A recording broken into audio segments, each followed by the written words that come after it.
Maraming pinaniniwalaan ng tao, mga paniniwalang inaasahan niyang totoo. Ngunit ano nga ba ang katotohanan?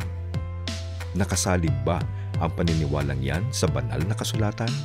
O nahuhulog lang sa sariling opinyon o kuro-kuro ng tao? Alamin sa palatuntunang Biblia o Kuro-Kuro.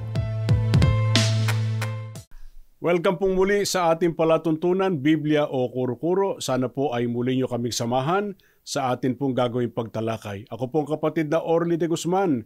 Muli po nating makakasama ang kapatid na William Ku. Magandang araw po kapatid na Orly at magandang araw po sa ating mga taga-subaybay. Ako po ang kapatid na William Siegfried Ku.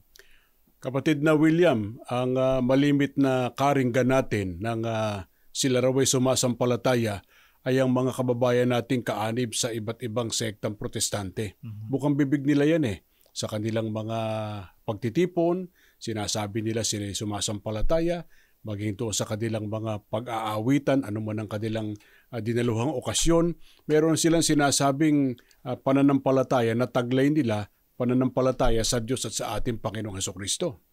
Requirement po talaga yun, kapatid na Orly, na ang tao dapat sumasampalataya. Pero ang dapat po nilang matiyak ay pasado po sa ating Panginoong Hesukristo yung kanilang pananampalataya. Kaya dapat na suriin kung ano ang pananampalatayang taglay ng sino mang nagsasabing meron nito. Opo. Kailangan kasi hindi lang sinasabi na sumasampalataya, kundi pasado sila sa Panginoong Hesukristo na kanila daw sinasampalatayanan. Opo. Kaya suriin natin ang mga sektang protestante, kapatid na William. Ano ang uri ng kanilang pananampalataya? Babasahin po natin, kapatid na Orly, at sa ating po mga taga-subaybay, ang isang aklat na pinamagatang Concise Dictionary of the Christian Church. Sinulat po or edited po ni Elizabeth Livingstone. Ganito po mababasa natin sa pagkakaliwat na po sa wikang Pilipino. Pakinggan po natin. Ang pangunahing ikakikilala sa orihinal na protestantismo, karaniwan sa lahat ng denominasyon nito, ang pagtanggap na ang Biblia ang tanging pinagmumulan ng hayag na katotohanan, ang doktrina na inaaring ganap sa pamamagitan ng pananampalataya lamang. Ayon po sa binasa nating aklat, kapatid na Orly, sabi po, ang pangunahing ikakikilala sa orihinal na protestantismo, ang doktrina na inaaring ganap sa pamamagitan ng pananampalataya lamang. Yan ang tinatawag nilang justification by faith alone. Opo. Kaya ang protestante, pagka ating napapakinggan, para bagang nagpapahalaga sa pananampalataya kasi Opo. bukang bibig nila yan Pero ang kanilang paniniwala, aariing ganap ang tao o tatanggapin ng Diyos at ng Panginoong Hesukristo sa kaligtasan, sapat ng sumampalataya lamang. Opo. Baka nag-iisip ang mga sumusubaybay, kapatid na William, siguro kaya ganyan ang paniniwalang protestante dahil sa yan ang itinuturo ng Biblia, sapat ng sumampalataya lang.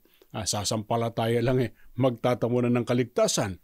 Yan ba ang itinuturo nga ng banal na kasulatan? Mabuti po. Sa Biblia po natin basahin, kapatid na Orly, at sa mga taga-subaybay, pakinggan niyo po ang mababasa po natin sa aklat po ng Santiago. Dito po sa 2, ang talata po ay 18. Pagtuturo po sa atin. Babasahin po namin sa saling The Living Bible, pero sa pagkakaliwat na po sa wikang Pilipino. Ganito po nakasulat. Ngunit sa katunayan, ay maaaring mga tuwiran ang iba. Sinasabi ninyong ang daang patungo sa Diyos ay sa pamamagitan ng pananampalataya lamang at pagkatapos ay wala na. Bueno, sinasabi ko na ang mabubuting gawa ay mahalaga rin, sapagkat kung walang mabubuting gawa ay hindi ninyo mapapatunayan kung may pananampalataya nga kayo o wala. Ngunit makikita ng kahit sino na meron akong pananampalataya sa pamamagitan ng aking paggawa. Ayon po sa pagtuturo ni Apostol Santiago, kapatid na Orly, sa talatang binasa po natin, kung walang mabubuting gawa, hindi mapapatunayan kung may pananampalataya nga kayo o wala. Kaya tamang sumampalataya. Opo. Pero ang ikakikilala o ang makikita sa sumasampalataya, ang kanyang pananampalataya, nilalaki pa niya ng gawa. Opo. Kaya doon sa binasa natin na aklat na doon ay sinasabi ko ano ang paniniwalang protestante, sapat ng sumampalataya lamang para maligtas. Sa mga unang talata pa lang ng Biblia na ating binasa, kapatid na William, pasado ba ang pananampalatayang protestante sa pananampalatayang ipinakikilala sa atin ng Biblia? Hindi po, kapatid na Orly. Kasi ayon po sa talat ng binasa natin, kinakailangan po lakipan ng mabubuting gawa ang pananampalataya. Kaninong diwa ayon sa Biblia yung paniniwalang sapat ng sumampalataya lamang at hindi raw kailangan ng mabubuting gawa? Pakinggan po natin at ganito pa rin po mababasa po natin sa aklat po ng Santiago. Dito po sa 2, binasa natin kanina yung talatang 18. Babasahin po namin sa inyo ngayon ang talata pong 19. Meron pa bang ilan sa gitna ninyo na naniniwalang sapat na ang sumampalataya lamang, sumasampalataya sa iisang Diyos? Bueno, tandaan ninyo na sumasampalataya rin ang mga demonyo. Gayon na lamang katindi kung kaya't nanginginig sila sa takot. Ayon sa pagtuturo po ni Apostol Santiago, kapatid na Orly, sabi niya, tandaan ninyo na sumasampalataya rin ang mga demonyo. Pero ang demonyo ba gumagawa ng mabuti? Sumusunod ba sa aral ng Diyos? Natitiyak po nating hindi po. Dahil ang ginagawa ng demonyo, kasamaan po sa lungat sa kalooban ng Diyos. Kaya nga kaaway ng Diyos ang diablo ang mga demonyo Kaya pagka ang ipinilit po ng tao, sapat ng sumampalataya na lang, wala nang gagawit maliligtas na, wag po kayo magagalit ho. Ang ganong uri ng pananampalataya po yun ang kalaban ng ating Panginoon Diyos. Kaya tunay bang pananampalataya yung walang kalakip na mabuting gawa ayon sa Biblia? Ito po, talatang 20 naman po, kapatid na Orly, sa mga taga-subaybay, ganito po mababasa. Hangal, kailan pa kayo matututo na ang pagsampalataya ay walang kabuluhan kapag hindi ninyo ginagawa ang nais ng Diyos na gawin ninyo? Ang pananampalataya na hindi nagbubunga ng mabubuting gawa ay hindi tunay na pananampalataya.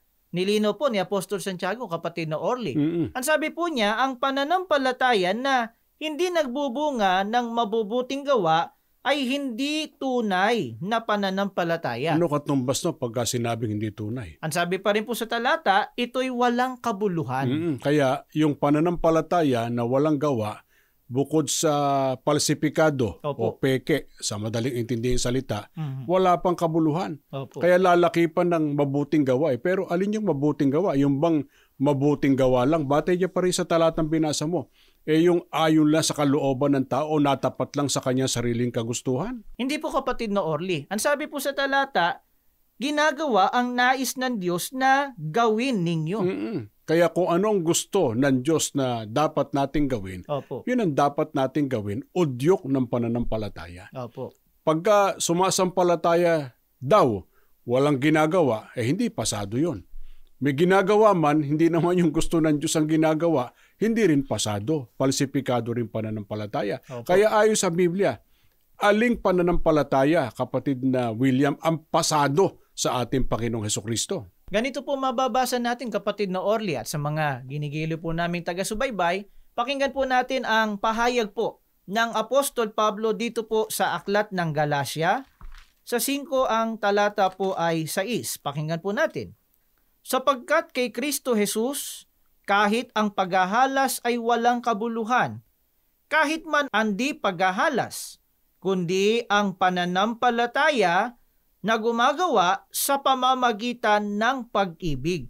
Ayon sa pagtuturo po ni Apostol Pablo, kapatid na Orly, ang meron pong kabuluhan na pananampalataya, pasado po sa atin din pong Panginoon Jesucristo, ang pananampalatayaan niya na gumagawa sa pamamagitan ng pag-ibig. Kaya kailangan talagang lakipan ng gawa yung pananampalataya. Pero ang gagawin, yung ipinagagawa ng Diyos at ng ating Panginoong Hesukristo. Hindi po yung kung ano lang gusto natin, natapat sa ating gusto. Hindi rin pasado ang ating pananampalataya kung ang kalakip nun hindi naman ang kalooban ng ating Panginoon Diyos ang ating ginagawa. Marami nagsasabi, kapatid na William, kami alagad, tagasunod ng ating Panginoong Hesukristo dahil kami ay sumasampalataya na sa Kanya. Ano ba ang hinahanap ng ating Panginoong Hesukristo doon sa mga nagpapahayag na sila ay sumasampalataya, alagad daw ng ating Panginoong Hesukristo, tagasunod daw ng ating Panginoong Hesukristo? Mabuti po, Panginoon Kristo po mismo ang sasagot po niya, kapatid na Orly.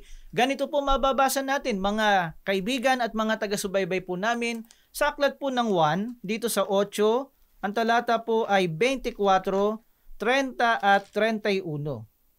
Sinabi ko nga sa inyo na kayo'y mga mamatay sa inyong mga kasalanan, sapagkat malibang kayo'y magsisampalataya na ako nga ang Kristo, ay mga mamatay kayo sa inyong mga kasalanan. Samantalang sinasalita niya ang mga bagay na ito, ay maraming nagsisampalataya sa Kanya. Sinabi nga ni Jesus sa mga Hudyong yaon na nagsisisampalataya sa Kanya, kung kayo'y magsisipanatili sa aking salita, kung magkagayoy, tunay nga kayong mga alagad ko. Batay po sa mga talatang binasa natin, kapatid na Orly, hindi po sapat yung sumampalataya lamang. Dahil ang pagtuturo po ng ating Panginoong Kristo, ayon sa talata, kung kayo'y nagsisipanatili sa aking salita, kung magkagayoy, tunay nga kayong mga alagad ko. Kaya ang totoong alagad ng Panginoong Hesukristo, hindi lang sumasampalataya, Opo. kundi nananatili sa kanyang mga salita. Opo. May mga pangkating pa naman ng pananampalataya, nakapaskel yan sa harap ng kanilang mga sambahan. Sila ay disciples daw ng ating Panginoong Hesukristo, pero sektang protestante. Opo. Nabatay doon sa aklat na ating binasa kanina, ang paniniwalang protestante ay justification by faith alone. Opo. Sasampalataya lang ay sapat na para ang tao'y maligtas. Opo. Diyan may hinahanap ang Panginoong Hesukristo sa mga nagsasabing sila ay sumasampalataya sa Kanya. Kailangan manatili sa mga salita niya. Paano yun? May Biblia lang, nagbabasa lang ng Biblia, nananatili na sa mga salita ng Panginoong Hesukristo? Ganito po mababasa natin, talatang 51 naman po, mga kaibigan, ganito po ang nakasulat. Katotohanan sinasabi ko sa inyo, kung ang sino man ay tutupad ng aking salita, ay hindi siya makakakita magpakailanman ng kamatayan. Ayon po sa ating Panginoong Kristo, nilinaw po niya kung paano yung pananatili sa kanyang mga salita. Ang sabi po niya, kung ang sino man ay tutupad ng aking salita. Kaya kinakailangan po tinutupad o ginagawa po yung mga salita ng ating Panginoong Kristo. Oo, pagka hindi tumutupad, hindi sumusunod, sinasabi mong sumasampalataya, Opo. ang ganong pananampalataya, kadiwa ng pananampalataya ng mga demonyo, gaya ng binasa natin kanina. Opo. Mula sa Biblia. Ang isa pa sa paniniwalang itinataguyod ng mga protestante, kapatid na William, gaya ng alam mo, hindi raw kailangan ang iglesia sa ikapagtatamo ng kaligtasan. Tanong, yung mga ililigtas na pinatutunayan sa atin ng Biblia, nasaan sila? Sila ba hindi kaanib sa iglesia, gaya ng paniniwalang itinataguyod ng iba't ibang sektang protestante? Pakinggan po natin, ganito babasahin po natin sa aklat po ng Gawa sa 2, ang talatay 41, 44 at 47 pa. Ganito po ang nakasulat. Yaon ngang nagsitanggap ng kanyang salita ay nangabautismuhan at nangaparagdag sa kanila ng araw na yaon ang may 3,000 kaluluwa. At ang lahat ng mga nagsisampalataya ay nangagkakatipon na nangagpupuri sa Diyos at nangagtatamo ng paglingap ng buong bayan. At idinaragdag sa kanila ng Panginoon araw-araw yaong nangaliligtas. Ayon po sa mga talatang binasa po natin, kapatid na Orly, yung mga alagad po ng ating Panginoong Kristo, idinaragdagan niya sa kanila ng Panginoon araw-araw yaong nangaliligtas. Kaya ang dapat na maligtas ay merong pinagdadalan sa kanila. Opo. Diyan sa ating binasa, may binabanggit na idinaragdag sa kanila ng Panginoon yung mga dapat na maligtas. Saan idinadagdag? Yung ba idinadagdag sa kung ano-ano lang na samahan, kung ano-ano lang na grupong pananampalataya? Pakinggan po natin ang mababasa po natin sa aklat po ng mga Gawa pa rin. Dito po sa 2, ang talatay 47, babasahin po namin sa inyo sa saling King James Version sa pagkakaliwat na po sa wikang Pilipino. Ganito po ang nakasulat. Sa Aklat ng Gawa 2:47, nagpupuri sa Diyos at nangagtatamo ng kagandahang loob ng lahat ng tao at idinaragdag ng Panginoon sa iglesia araw-araw yaong mga dapat na maligtas. Nilinaw po sa atin, kapatid na Orly, na ang mga maliligtas, sabi sa talata, idinaragdag ng Panginoon sa iglesia. Kaya talagang mahalaga iglesia sa kaligtasan. Opo. Kung meron po kayong napapakinggan na pangangaral, sasampalataya lang, di kailangan ang iglesia, di kailangan ng pagsunod sa kalooban ng Diyos, wag po ninyong paniwalaan. Sapagkat pare-parehong mahalaga yon. Mahalaga po ang pagsunod, mahalaga ang mabuting gawa, at mahalaga din na ang maliligtas kaanib sa tunay na iglesia. Opo. At yan bang binasa natin sa Gawa 2:47, yan ba'y alam din maging ng ibang mga tagapagturong protestante na ang mga maliligtas ay idinaragdag ng Diyos sa iglesia? Mabuti po, sila ang sasagot po ng tanong natin na yan, kapatid na Orly. Ganito po mababasa natin sa isang aklat na pinamagatang What the Bible Teaches About the Church na sinulat po ni John F. Balchin. Ganito po ang mababasa po natin sa pagkakaliwat na po sa wikang Pilipino. Lumilitaw batay sa aklat ng mga gawa na sa simula noong Pentecostes, ang mga lalaki at mga babae ay idinagdag sa samahang Kristiyano. Sa sandaling sila ay sumampalataya at mabautismuhan.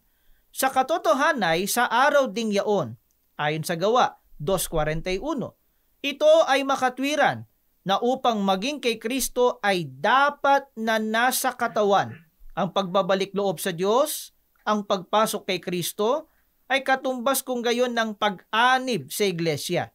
Nangangahulugan na ayon sa wastong pamantayan, walang mga Kristiyano na hindi binautismuhan at kaanib sa iglesia. Walang mga kaanib sa iglesia na hindi napagbalik loob at nabautismuhan. Ayon po sa pahayag nila, kapatid na Orly, na binasa po natin, sabi, ayon sa wastong pamantayan, walang mga Kristiyano na hindi binautismuhan at kaanib sa iglesia. Walang mga kaanib sa iglesia na hindi napagbalik loob at nabautismuhan. At yung binabanggit diya sa pahayag sa aklat na ating binasa, yung nasa kapitulo 2 ng aklat ng mga gawa. Opo. Na doon nga natin binasa na yung mga maliligtas idinaragdag sa kanila o sa iglesia. Opo. At sinasang-ayunan niya nang may akda ng aklat na talagang ang mga maliligtas ay idinaragdag sa iglesia para maging sa ating Panginoong Hesukristo. Opo. Kaya hindi nakapagtataka na ang mga protestante, ang sektang protestante, kapatid na William, parami ng parami. Opo. Kasi mga tagapagturo nila nagkakasalungatan ng kanilang paniniwala o ng kanilang itinuturo. Alin po ang dapat nating tanggapin? Yung sinasabi po sa Biblia. Kailangan ng pananampalataya, kailangan ng mabuting gawa, at kailangan ang tao mapadagdag sa iglesia. Opo. Maging kaanib sa iglesia para magtamo ang tao ng kaligtasan. At diyan may binabanggit sa aklat ng protestante na walang mga Kristiyano na hindi binautismuhan at kaanib sa iglesia.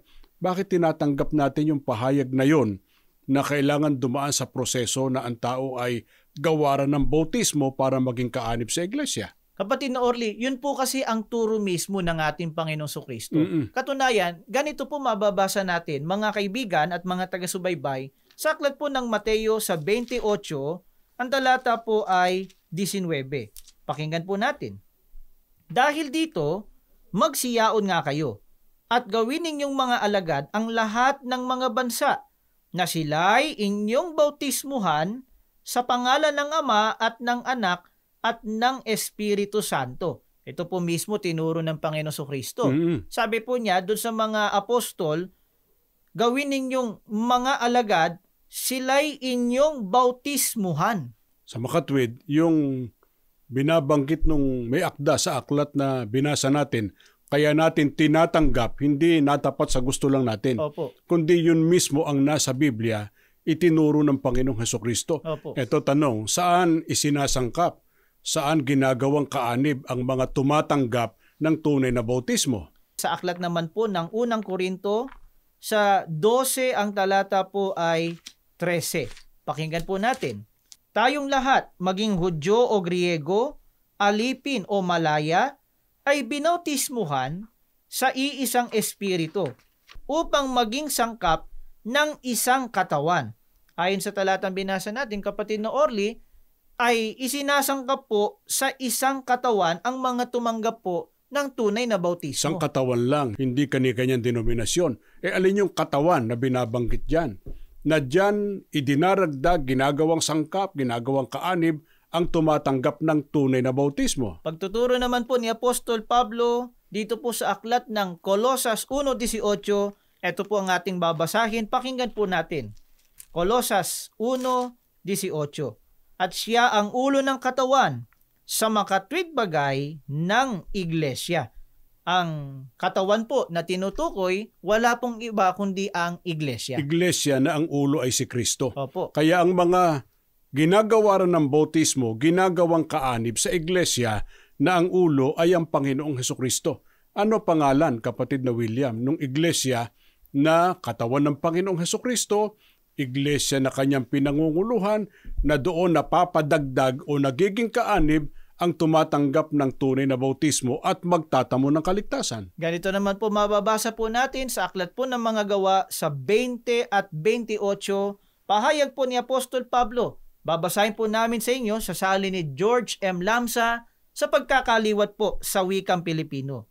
Ingatan ninyo kung gayon ang inyong sarili at ang buong kawan.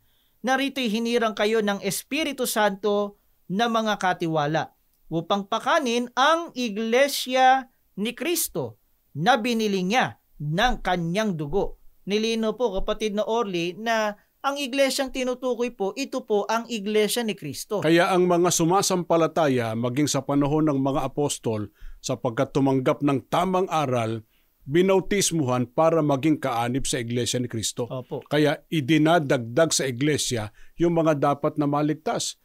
Isa pang mahalagang liwanagin natin, pagka ating itinuturo na napakahalaga ng iglesia ni Kristo sa kaligtasan, nangangahulugan ba, kapatid na William, na dinadagdagan natin ang tagapagligtas? Itinuturo ba natin na bukod sa ating Panginoong Hesukristo ay tagapagligtas din ng kanyang iglesia? Hindi po, kapatid na Orly. Dahil kung susuriin po natin sa banal na kasulatan, ito talaga po ang panukala ng ating Panginoon Diyos. Ganito po ang mababasa nating katunayan, mga kaibigan, sa aklat po ng Efeso, dito po sa 3, ang talata po ay 21. Nawa siya ay mabigyan ng kaluwalhatian magpakailan-kailanman sa walang hanggang panahon dahil sa kanyang pangunahing panukala ng kaligtasan para sa iglesia sa pamamagitan ni Hesukristo. Ayon po sa talatang binasa natin, kapatid na Orly, nakapaloob po sa pangunahing panukala ng ating Panginoong Kristo ang pag-anib po sa iglesia ni Kasi Kristo. sa master plan of salvation ng Diyos o pangunahing panukala niya sa kaligtasan, mayroong tagapagligtas Opo. at mayroong ililigtas. Ang tagapagligtas po, Panginoong Hesukristo, kaya dapat siyang sampalatayanan. Siyang ating tagapagligtas Pero hindi period na, Opo. kundi nandun din sa master plan of salvation ng iglesia, yun ang ililigtas. Kaya, aanib ang tao sa tunay na iglesia ni Kristo, para siya ay makaalinsunod doon sa master plan ng Diyos sa kaligtasan. Opo. Tama pong sampalatayanan ng Panginoong Hesukristo, pero mahalaga't kailangan din ang pag-anib po sa iglesia. Ang pananampalataya po ay gamitin natin para masunod ang plano po ng Diyos. Masunod ang gusto niyang mangyari sa atin para tayo maligtas. Ang tayo po ay maging kaanib sa tunay na iglesia ni Kristo. At sa loob po ng tunay na iglesia ni Kristo, dito po natin ganapin ang kalooban ng Diyos para po sa ating ikaliligtas. Salamat po sa inyong pagsubaybay at muli po kami nag-aanyaya. Samahan niyo po kami sa pananalangin. Ama na aming Diyos, na banal at makapangyarihan ka po sa lahat. Amen. Maraming salamat po. Patuloy pong ginagamit ang palatuntunan ito para ipakilala ang dakila mong kalooban, ang pag-anib po sa tunay na iglesia, udyok ng tamang pananampalataya. Amen. Sana po natutulungan namin ang aming mga taga-subaybay na sila'y makapagpasya ng ayon sa iyong kalooban para kami magkasama-sama sa pangako mong kaligtasan. Amen. Panginoong Hesus, maawa ka pong ipamagitan sa aming dalangin at laging pagpalain ang palatuntunan ito. Amen. Ama naming Diyos, patuloy pong basbasan ang buong iglesia sa pangunguna po ng aming tagapamahalang pangkalahatan. Hinihiling po namin ang lahat ng ito sa pangalan po ng aming Panginoong Hesukristo. Amen. Amen. Naway nakatulong kami sa inyong patuloy na pagsusuri. Naway nasukat ninyo kung ang inyong pinaniniwalaan ay ayon ba sa Biblia o kuro-kuro lang ng tao. Maraming salamat po sa inyong pagsubaybay sa palatuntunan ito. Sumaatin nawang lagi ang pagpapala ng Panginoong Diyos.